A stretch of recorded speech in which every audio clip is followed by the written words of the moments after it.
Welcome to the Soul Sisters series, where you'll get thought-driven, inspiring topics for your soul with Vonne, Solis, and Brenda Rachel.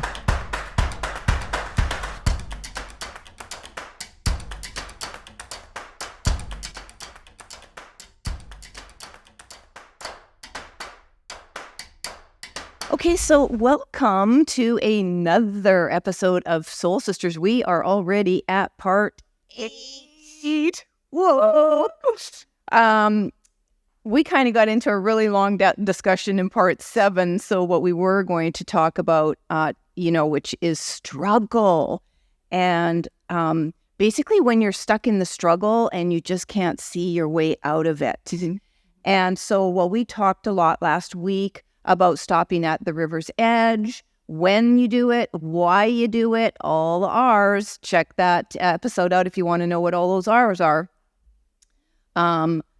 We also want to address the struggle that no matter where we are in our spiritual journey, how, quote, evolved we are, whatever, how healed we are, we still struggle. Exactly. So we're going to be talking about all of that in part 8. For now, I just really want to welcome you. I'm Vonne. I'm Brenda. And together, we are the Soul Sisters. We never get tired of that. Sorry. Okay. So by now, you know that Brenda and I are doing this series as a legacy to each other, but also to inspire, teach what we know. And as authors, both of us are angel healing practitioners, basically on a metaphysical and spiritual journey for decades. We have also come from a lot of dysfunction, polar opposites in every single way. And so we decided that because we never run out of stuff to talk about together, ever. No. And despite our differences, we still have some similarities, as all sisters do. We decided to impart our knowledge, as I said, to each other as a legacy, but also to you, audience, to take what you can from the learning that we have gone through coming from dysfunction and bereavement and disability. So on that note, let's jump right to it. Okay. To struggle. Okay. Great. And, we're just talking off the, top of our head, obviously, like we always do. And I guess I'll start with staying, when I thought about struggle, one of the things for me was like how to stay motivated. Oh God, you and I have talked about that. Yeah. And basically, listening to your gut, your heart, your mind. Those are the things I think that I have relied on through my 18 years as a bereaved mom. So for those that you don't know, I did lose my daughter, Janaea, a beautiful, beautiful girl, when she was 22 to suicide in 2005. So clearly, hands down, that's been my most difficult experience. It's trumped absolutely everything else in my life. And we talk, Brenda has come from disability. Obviously, she comes from grief of losing her niece. But we talk in all of the previous episodes, if you haven't seen them yet or only caught one or two, about these major disabilities, this major bereavement that did cause disability for me as well. We weave these in and out in all of the lessons that we've learned, the healing that we have experienced, and what we share with others globally, and in some cases one-to-one, and for example, my coaching, and when we have done readings for people as angel healing practitioners. So it never sort of sways the lessons, the event, I should say. For me, it was a huge life event. I consider disability a huge life event as well. And you've had several of them. So we have, written about all of these things in our journeys and the lessons in our respective books, which I'll have links below. I won't name them all here. They'll probably be popping up on the screen there. But you can check them out if, for you, as a bereaved parent or a suicide loss survivor, in Brenda's case, the writing she does for people who are struggling with disability, feel free to check those out, because a lot of the work we talk about here too supports or I should say is supported by the work we have compiled over many years and difficult hours as writers, the laboring of it, right, simply to help other people. Mm-hmm. So let's jump to it. So how do you think of, well, it's not really how you think of struggle, because struggle is, well, okay, how do you think of struggle in your life? I think of struggle for me as something that is that impairs me from how I want to live. And I'm not really conscious of being in a struggle. I'm more conscious of how I feel, which is trapped and like going around. I'm thinking, I'm getting an analogy in my mind now because I love the water and I love being on the water. Being in any kind of raft, of any kind of flotation, whether it's a boat, a raft, a canoe, whatever, but being stuck in an eddy. And going around and around and around and not being able to get out of it. And an eddy being like a current? A current. That okay. It's so a boat would go around and around and around. Yeah. In that current. Oh God. And you'd have to paddle very, very hard to get out of the current. So what I'm saying, or what I'm getting in my mind here, is just the fact that struggle is that for me. And also I think it's very impairing for me, because when I'm in struggle, I don't see a way out. And so that is, for me, the limitation right there. Oh, yeah. And so I have to stop and I have to just say, what is the worst thing that is going on for me today? Because I might be struggling about a few things, right? I could be struggling about my health. I could be struggling about finances. I could be struggling about just about anything, pain, etc. So I'll say to myself, okay, what's the one thing I really need to deal with today, and work on that one, and then look at, rather than all of them. Yeah. Okay. Because I think struggle is a compounding factor. I think there's many things that create struggle. And so emotionally, physically, for me, it's just not a one word defines all. No. And that kind of thing. No, I think when we're struggling in any one area, like if it's I love what you say though first about what's the worst thing going on with me today. Right now. Right in this moment. Right. And so, when we are presenting ourselves to you, the audience, this is who we really are. I will say this, I hate makeup. And so when I do my other guest episodes and stuff, I'll put a little mascara on and, try and make myself look really great. And, the ring lights and all that stuff. And one of the reasons I love doing this series is because I'm just like, no, okay, we'll do the lipstick and tiny bit of blush and that's it. So we are who we are. And so we can portray to you, or at least I feel that way. This is just me, authentically me. And if I could show you a picture of what I looked like after Janaea died, you would not believe it's the same person sitting here. And so one of the things I wanted to really just share is that really bothered me in my first years of bereavement is, and with my metaphysical and spiritual practice at that point of 23 years, I knew the biggies that were the authors, that were the leaders.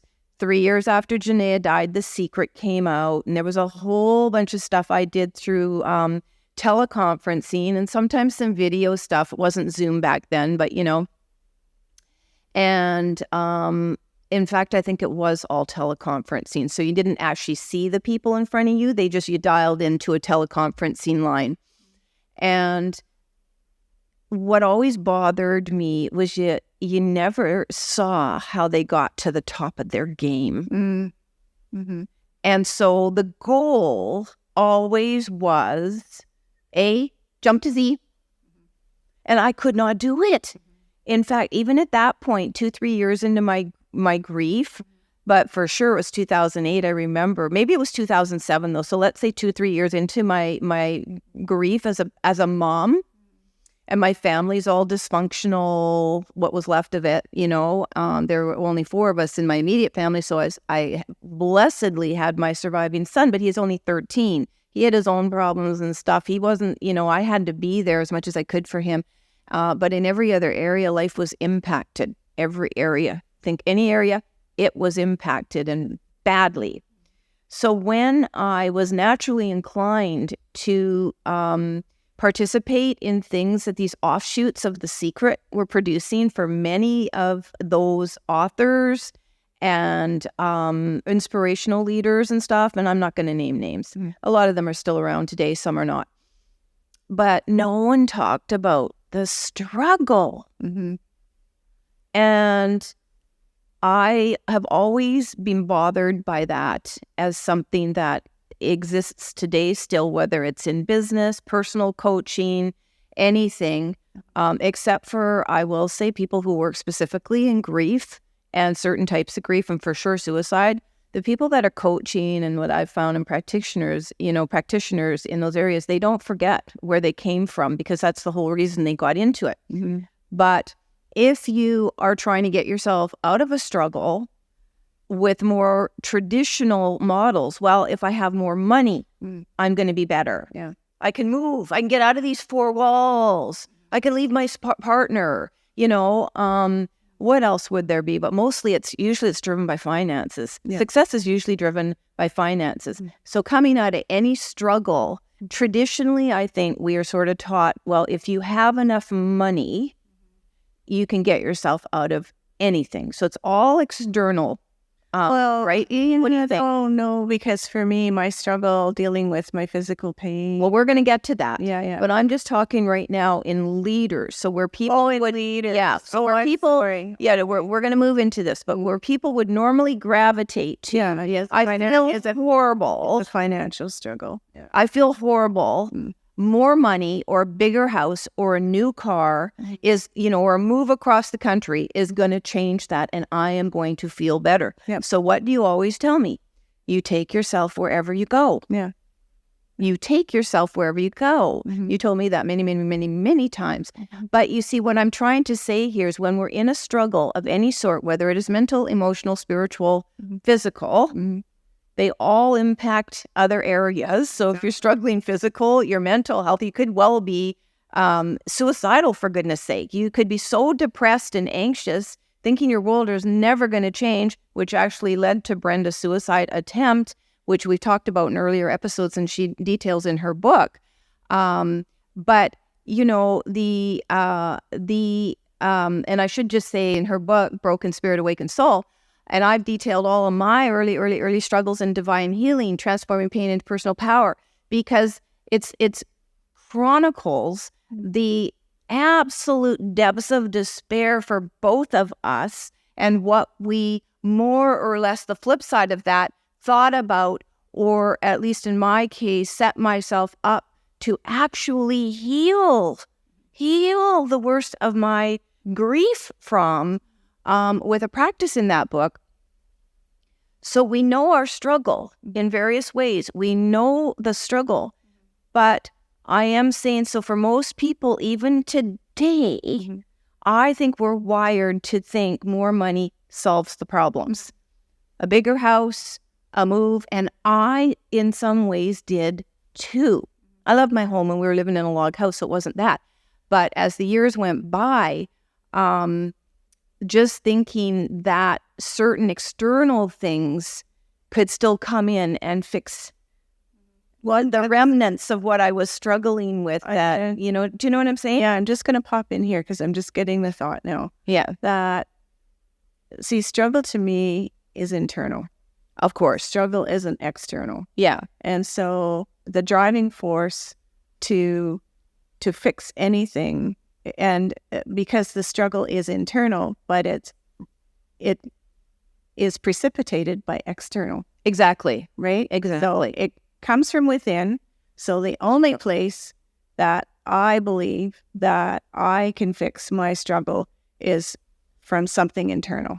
But most people we're not educated and we're not informed about this, certainly from childhood. And unless you, at some point in your life, commit to doing the deep dive inside, you're not going to figure that out. Yeah. You're going to the external sources, the coaches and whatnot, that the leaders of, trying to fix everything externally that you can think of, when one thing after another simply doesn't work. I'm thinking, a new partner will do it, new friends will do it, a new hobby will do it, and whatever.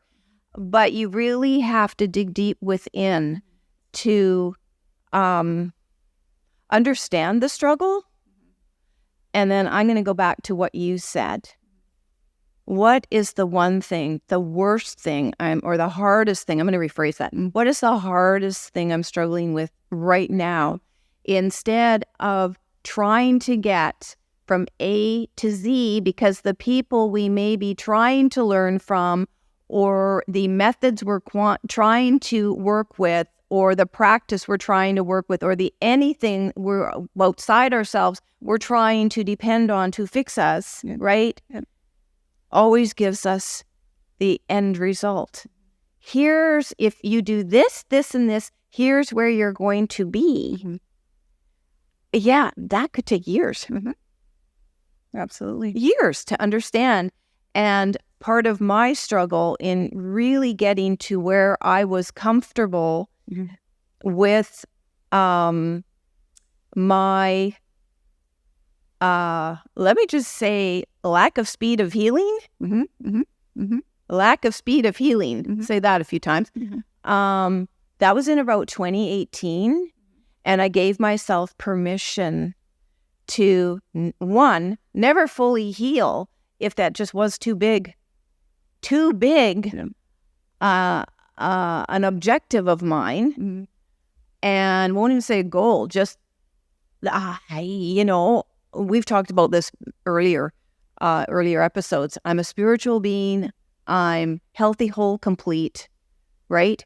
I should be able to get over this. I've got the skills, I've got the knowledge, I've got the tools. I should be able to nail this one. And, well, that wasn't happening, right? Yeah. And so lots of struggle in there. So we both agree that you have to understand what the struggle is, and we can only do that. So when you're talking about physical, so your disabilities, not too much of a struggle to understand, when you had planters, say, and you couldn't walk on either of your feet. So technically, you're immobile. But it's okay, well, I'm going to ask you, so what was it, understanding the physical struggle? So what did you have to do to piece together what you needed to not stay in that struggle? Yeah, so that's when I laid on the couch and asked the angels directly, what did they want me to learn from this experience? What did they want me to do with it? And I just was laying there, and these questions just came to me. I didn't sit and make out a list of what I'm going to do, because I was very much connected with the angels. And I always look for the bigger purpose, what's going on in my life. There you go. That I don't really stay down on the earth level. When something is going on, whether it's emotional or it's physical, for me, I know that there's, for my own personal growth, I know there's something bigger going on in my world for me to be experiencing what I've been experiencing, because I have been through so much physically and emotionally that it just, and right at the outset, started to work with the angels. Yeah. So for those of you that are thinking, I don't work with the angels. Fortunately for me, I was already very, very new to angels, but I was working with them. I was still being challenged a little bit by, are they real? That took a few years to kind of really get that. For me, that became a non-negotiable to even ask, but it did take a few years. So let's finish that statement. Were they real? Yes. Yeah. Angels are for real. Mm-hmm. And I've had many, countless demonstrations of that in my life, both in the physical and, in the astral, and certainly in the non-physical way. You ask for something, you get it. But I want to really think here to help people who are not working with angels. Yeah. And they are stuck in a disability. Mm-hmm. They are, and maybe immobile. Maybe you've been hit with, a diagnosis of a horrible illness, disease. Maybe it's terminal. And though I don't deal in any of that stuff, although I work very shortly for a very short period of time in palliative, whatever the struggle, maybe you just lost your job. Whatever the struggle is, relationship split up, anything that feels like a mountain to you, it's a mountain. Oh, exactly. And I'm just going to interject here. So when I had my fibro, and went to the rheumatologist and got the diagnosis I was going to end up in a wheelchair. Yeah. Right? At 40. Yeah. So I'm just saying, I wasn't in touch with the angels. No, I know. That's what I want. I know. And so I was just going to say to people out there, I totally understand and respect anybody that isn't in touch with angels or believes in them or anything. I didn't know anything about working with the angels when I had my first major disability. And it was a true disability for several years with a diagnosis, like I said, of ending up in a wheelchair at 40. And 40 to 42. And so for me, that was the end of the world, absolute end of the world. And so from there, I went into downward spiral. So my struggle took me in a downward spiral where I tried to commit suicide because I didn't want to live in a wheelchair. Nothing against anybody that does live in a wheelchair. I didn't want to do it for myself. So I'm just saying the angels for both of us have been our blessing and godsend and savior as far as saving our why we're here and we're doing our work and we found our purpose work through the angels, etc. Somebody else that's in that place where they can't see anything but struggle. Yeah. So the first thing I would say to you is, what's the one thing, if you could have changed in your whole situation, what's one thing that could be switch it into a positive? Yeah, just one thing, one positive thought. And so whether or not it would be like, today I'm going to eat a good meal, or like all the things that you haven't been doing for yourself because of the struggle. And so because we let ourselves go when we're in a struggle, not only emotionally but physically, stop eating or do things, anyway.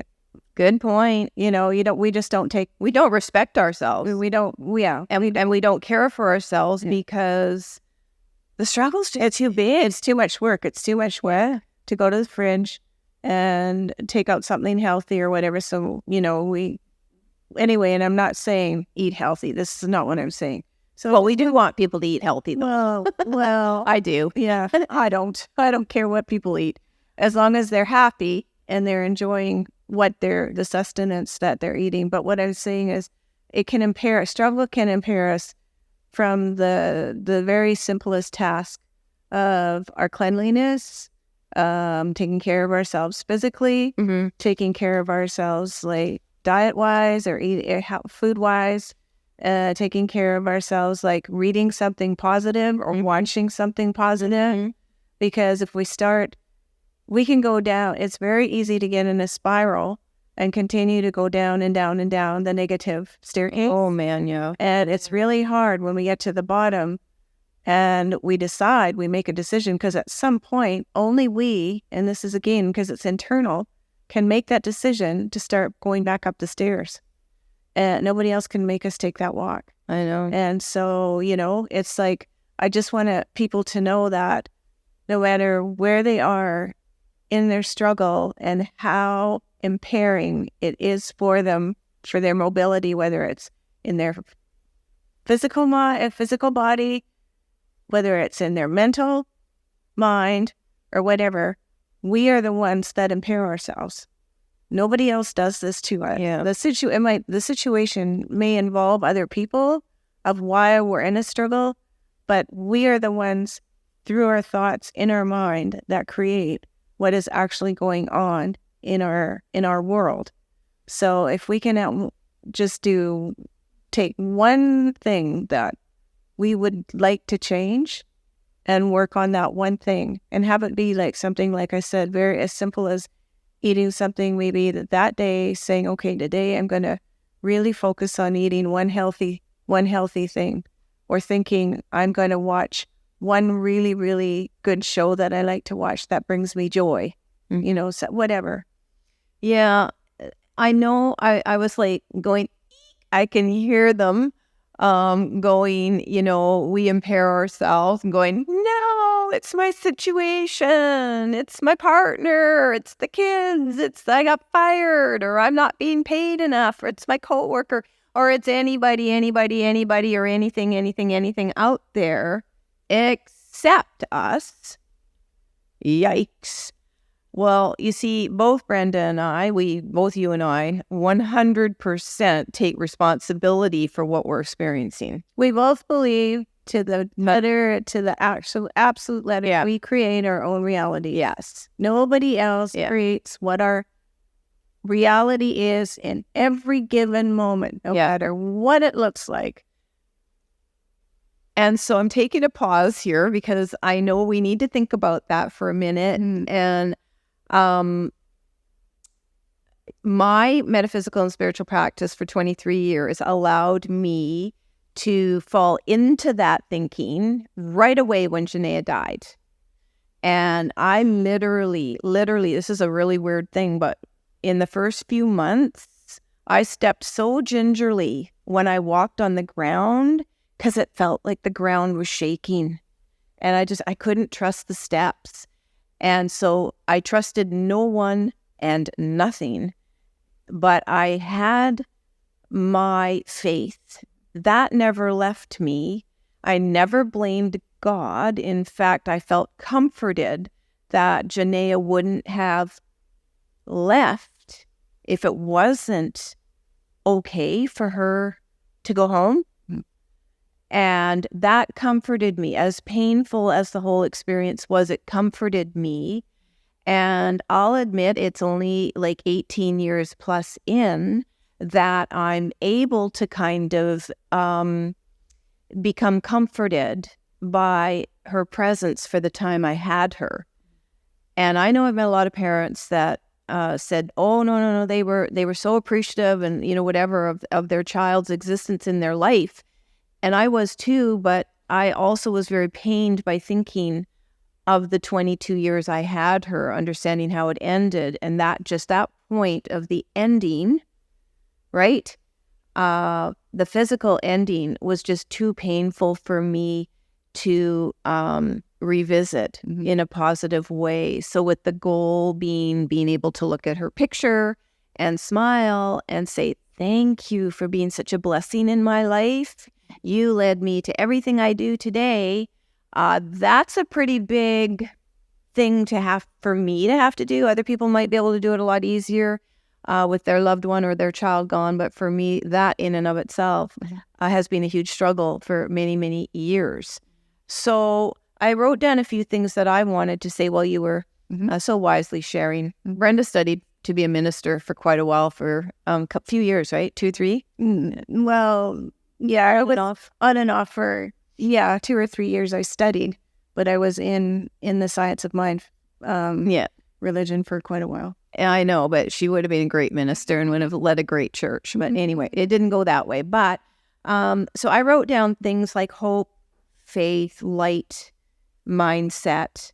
And then I wrote gratitude, but I'm not going to focus a lot on that, talking about that today, because that is such a big thing to feel in struggle. So scratch that. I'm replacing it with joy, what you can do and bring for yourself to feel just a teeny weeny bit better, that you deserve it. Keep remembering you deserve it. But I also want to talk about acceptance, because I think that's one of the biggest things wherever we're stuck in struggle. And, just because we're in this situation and we've overcome one struggle certainly does not mean that there's not another one right around the corner. Exactly. As we well know. Right. And so I think what I want to say about that is not to leave people hopeless.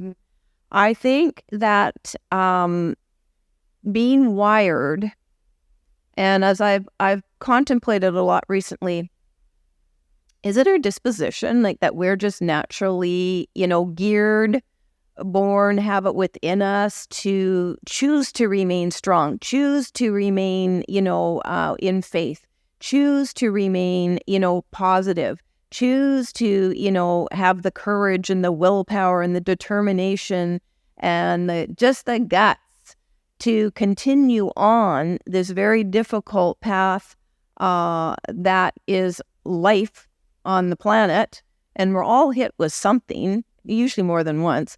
But the more I've settled into this incarnation, and obviously the more years I gain, the more I kind of realize that, and have accepted, and I realized this, a little while ago, a few years ago, like we don't even have to have any struggle, because how we perceive the struggle makes it either a struggle or basically just a situation we need to deal with. Right.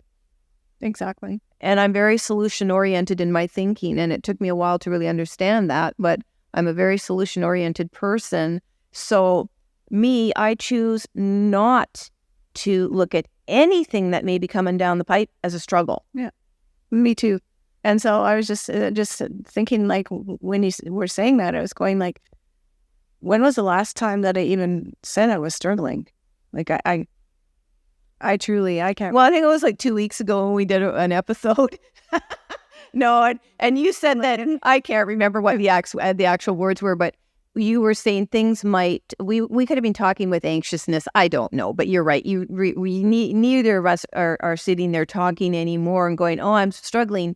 But we both admit to having anxiety. Well, no, I'm not. And managing that. Well, and that's not a struggle. And I'm so too. I mean, my definition of struggle, because I have really struggled a lot in my life. Yeah. Is I don't even think that's in my vocabulary. I would say that I have situations that are very unsettling, and that I have to deal with.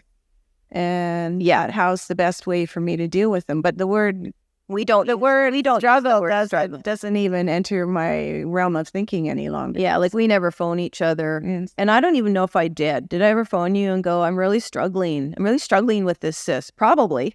Yeah, you might have, but that was like when... Oh, years ago. Years ago. Nothing recent. Yeah. So so what I want to say, it's not like you flip a switch one day and go, oh, the struggle's gone.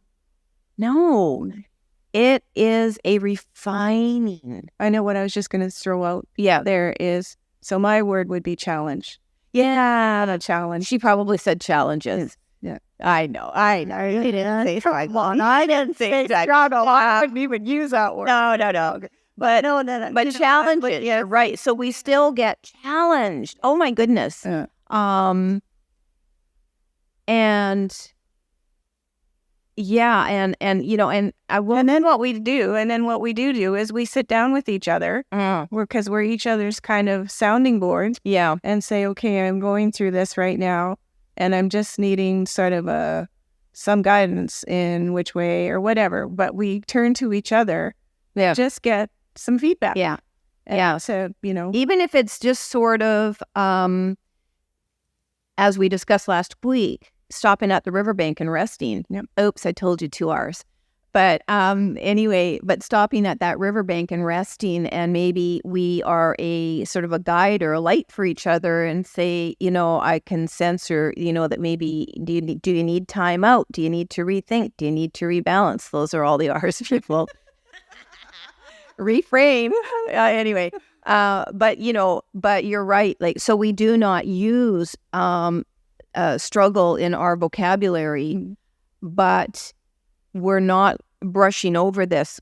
It took us years to eliminate yes. the struggle, to not live in struggle. Correct. But what was at the root of the transformation, the mindset transformation, and then the physical and emotional and even maybe spiritual transformation was this commitment we both had in our respective ways to not staying in that struggle. Well, yes, and also that I am the oarsman in my canoe or my raft or whatever, and I'm the one paddling it, and I'm the only one that can direct it. So if I'm in my eddy and I'm floating around and round and round in the struggle and the current, what's causing me to be upset, then it becomes a self-directed evolution to change, to get out of the struggle. So nobody else can do it for me. I can't go read a book and on page 52 it's going to tell me how to deal with this, whatever it is that I'm going through. I have to come up with the solution.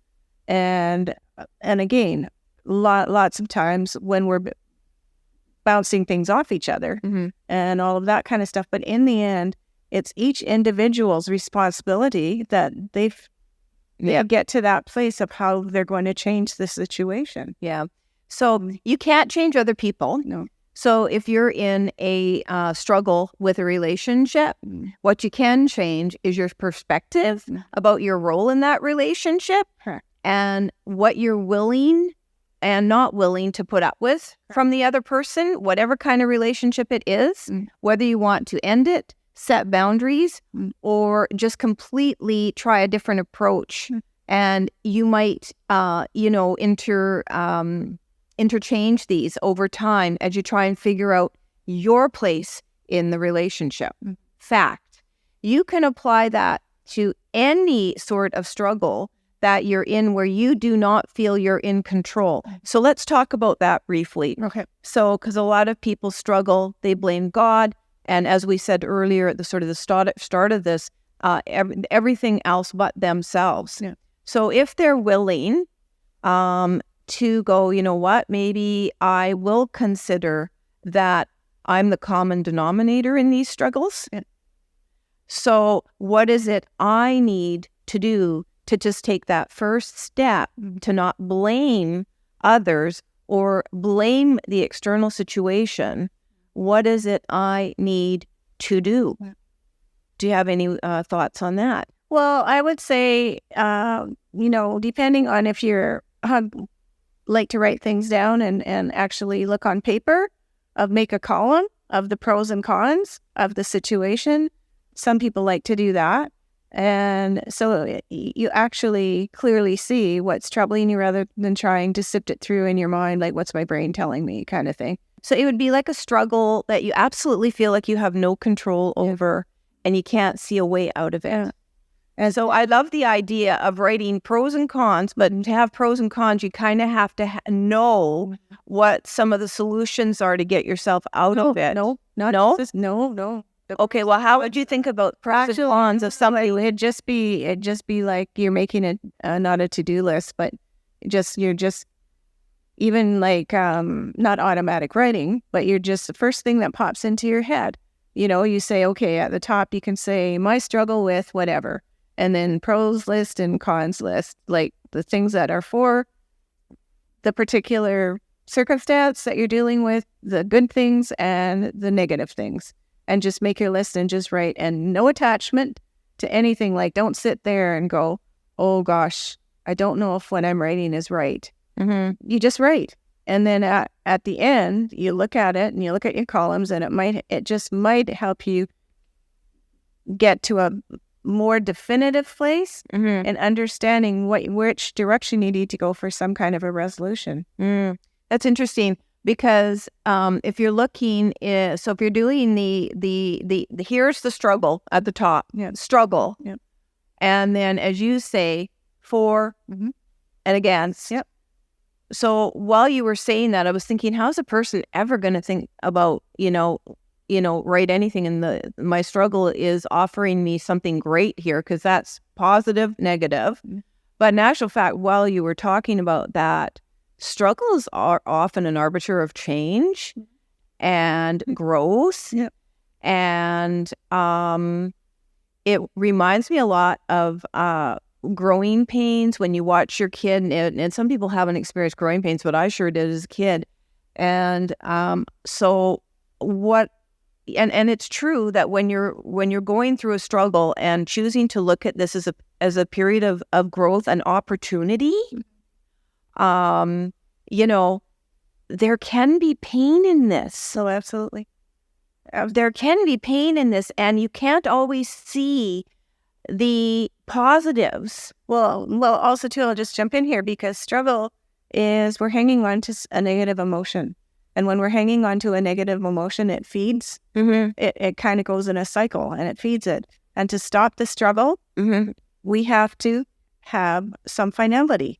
And that can be very difficult, because it might be easier for the person to be in their struggle and be with it than want to make change. Right. And so that in itself is, it can be on your pros column or cons column, not willing to change. You see. So that's really interesting. So But you have to be really honest to get to that place with yourself, But I'm just saying, say you were at a job and the job wasn't working for you in your situation. Yeah. And you weren't ready to quite leave, but so you just do your pros and cons, but you were struggling. Well, the struggle is I need the job to pay the mortgage or rent. Yeah. So struggle is, do I leave my job? Very simple. And make your question at the top very simple. Don't have a really, really long-winded question. Have it. Do I leave my job? Do I leave my job? Pros and cons, for and against. The things that are for you staying, the things that are for you against you staying. And if the struggle is that you feel trapped, it will be, can I leave my job? And then you start, that's really great. And then you start looking at all of the pros, which all of those things, because that's going to give you a picture of who you really want to be. And the negatives might be, labor market's tight. I might not get the same salary. I feel trapped, whatever that long list is too. But in each of those, so let's just bring this around to one of my favorite things to talk about, which is there's always a solution. There's always a way. And when you trust, you can create the life you want. Absolutely. And also too, this becomes your opportunity to become the master of your destiny. So nobody else is in charge. When you make your list, it's your list. Nobody is sitting there firing things at you to put on the list. It comes from within. And like I said in the beginning, it's internal. It's an internal process. It starts from within that we change without, So I think that's fabulous. I want to just say one thing here. And when we talk a little bit here, just here in this episode, we've talked about a little bit in other episodes.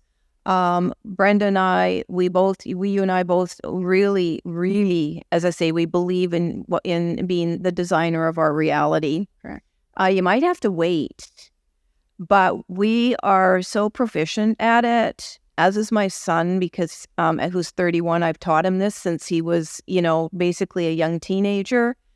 And it's so much fun to watch other people create their reality and us supporting the visions that we want and sometimes don't think we can create. Now I don't think you and I are there anymore. We know that if it's in the consciousness, we're getting it. One day, somehow, that's going to become our reality if we stay true to that desire, and that's what we really want. And so I just want to say, you can't see it. Many times I've said to Brenda, I wish they could see out the window here. The video doesn't allow it, but right out there is the Georgia Strait. And I wake up every single day to an ocean view that I never thought I could create. when we moved to Vancouver Island in 2016. And sure enough, my husband and we moved into a condo, but it was facing a lovely mountain, and on the waterfront, but that water was right behind us. And so I knew for 2 years that we lived there, right, that I really wanted to be on the other side of the condo, right on the waterfront with another very beautiful water view. And Brenda and I would have many, many walks and talks. And I would say, I need this, this, and this to create that in my life. I was wrong. I created it in an actually less financially secure situation. When I retired from my job, and I was on a disability at the time, and did end up with the ocean view that probably surpasses what I would have had downtown in the former condo. And it has been such a huge lesson for me understanding that, and we'll be talking about this in the next episode, what we do want to create in our life, we must let go of that. We must trust the vision that this is what I want.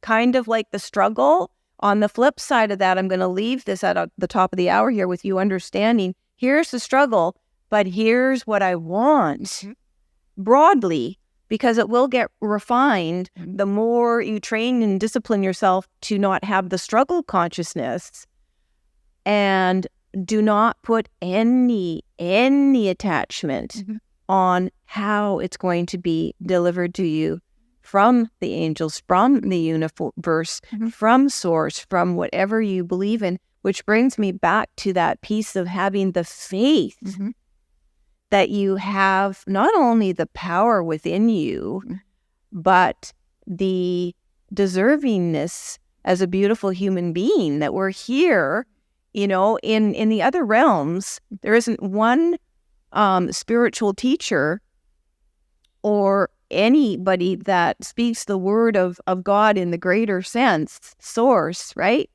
that wants us to struggle. We come here and create the struggle, and I largely think it's to learn the lessons we've set for ourselves. Absolutely agree. And take ourselves where we're meant to go. Certainly if we're connected to our spiritual contract, our soul contract, our spiritual self, these struggles really, I think, are largely designed to take us where we need to go to find ourselves, our true selves. And to what degree you are willing and able to do that in the physical, right? In the physical, in the incarnation, is going to be representative by what your journey looks like. Exactly. That continually unfolds. And be willing, I'm just going to say too, be willing to receive. Because a lot of times when we're in a very, very downtrodden place, we're feeling less than, not worthy. And that we don't deserve. And so just stay open to the gifts. As Vonne says, not on how you're going to get them. But that you deserve to receive them, and it's your birthright. Exactly. Beautifully put, Minister. No, but it is. So I know this is such a huge topic that we're kind of only diving into it. I feel kind of like it's so surface, and it's very individual for all of us. And I just want to also say too, neither of us are here telling anybody how to do life. No, neither of us. No, just telling you how we did it. Exactly. We're sharing with you how we approach life in all its many forms, experiences, and struggles to arrive at a place where we feel content, safe, secure, joyous.